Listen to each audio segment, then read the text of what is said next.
Hello friends, इस video में मैं आपको उन महिलाओं के उन बीमारियों के बारे में बताऊंगा जिनको अक्सर उन्हें सामना करना पड़ता है। 4 ऐसी बीमारियां जो कि महिलाएं फेस करती हैं, उनको मैंने अपने 2 वीडियो में बता दिया है। इस वीडियो में मैं उन 2 प्रॉब्लम्स के बारे में बताऊंगा जिनको अक्सर महिलाओं को सामना करना पड़ता है। तो चलिए देखते हैं वो कौन कौन सी बीमारियाँ हैं। तो देखिए, सर्वाइकल कैंसर को कहा जाता है बच्चेदानी के मुंह का कैंसर या गर्भाशय का कैंसर, इसको कह सकते हैं। सर्वाइकल होता है सर्विक्स बोलते हैं, बच्चेदानी का जो मुंह होता है उसको कहते हैं सर्विक्स। तो वहाँ पर जो कैंसर होता है उसको सर्वाइकल कैंसर कहा जाता है। अब जान लेते हैं कैंसर क्या होता है। देखिए, जब किसी भी अंग विशेष की कोशिकाएं जो हैं अनियंत्रित रूप से और अनियमित रूप से विभाजित होने लगती हैं, मतलब बढ़ने लगती हैं, तो वो एक प्रकार का गुच्छा बना लेती हैं जिसको हम लोग ट्यूमर, गांठ या कैंसर के रूप में जानते हैं। तो कैंसर को जो जहाँ पर वो होता है उसी नाम से जानते हैं। मुख में होता है तो मुख का कैंसर बोलते हैं, फेफड़े में होता है तो लंग कैंसर बोलते हैं। चूँकि ये सर्विक्स में होता है तो इसको सर्वाइकल कैंसर के नाम से जाना जाता है। तो इसके बारे में जान लेते हैं कि इसकी क्या पोजीशन है और इसका मेन मतलब ये होता कहाँ पर है। ठीक है, तो इन 2020 में एक एस्टिमेट किया गया कि 6,04,237 वुमेन्स मतलब औरतें जो हैं वो डायग्नोज्ड, मतलब उनको पहचाना गया कि हाँ इतनी महिलाएं जो है सर्वाइकल कैंसर से ग्रसित हैं।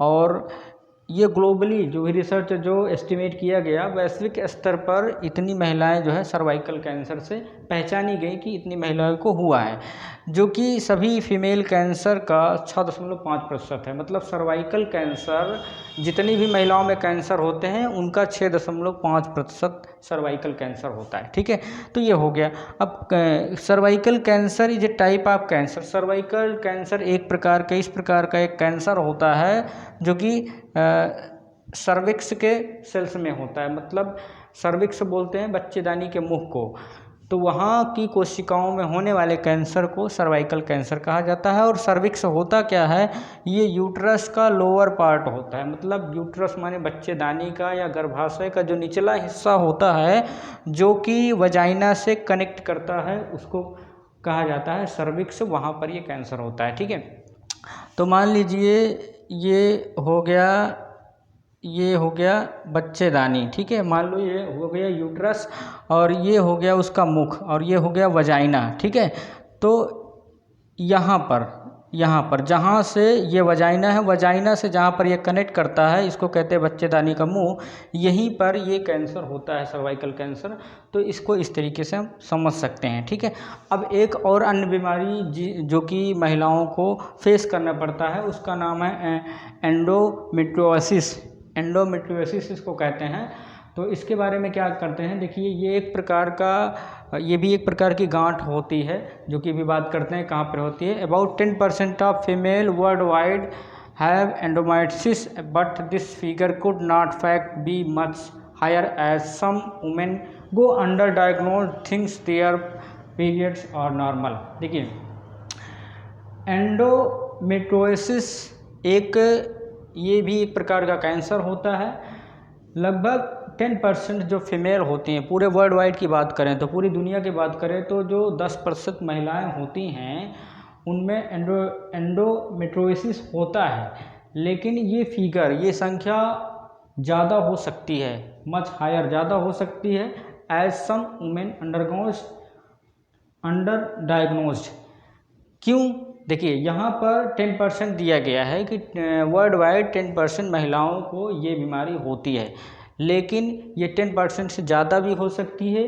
क्यों? क्योंकि कुछ महिलाएं होती हैं जो कि मतलब विशेषज्ञ से परामर्श में नहीं जाती हैं, जिससे उनकी गिनती नहीं हो पाती है और वो समझती हैं कि ये एक नॉर्मल पीरियड है जो कि हो रहा है। ठीक है, वो समझ नहीं पाते हैं कि एंडोमेट्रियोसिस हो गया है। ठीक है, तो इस वजह से 10% से ज़्यादा उनकी नंबर्स हो सकते हैं। अब ये जानते हैं कि एंडोमेट्रियोसिस होता क्या है। तो endometriosis is a painful condition. ये एक दर्द भरी अवस्था होती है जहाँ पर कि cells from the inner lining of womb माने गर्भाशय के जो रेखांकित करने वाले सेल्स होते हैं उन पर ये उभार आ जाता है। अब मैं इसको ठीक है, अभी और डिटेल में मैं आपको बता देता हूँ। आउटसाइड यूट्रस, यूट्रस के बाहर उभार आ जाता है, या यूट्रस के आसपास के एरिया जैसे ओवरीज, अंडाशय हो गया, फेलोपियन ट्यूब्स हो गया और ओवरियन लिगामेंट्स होता है, वहाँ पर ये हो जाता है। अब इसको हम सरल भाषा में समझ लेते हैं क्या होता है। देखिए, जो कोशिकाएं होती हैं, कोशिकाओं से बनते हैं ऊतक।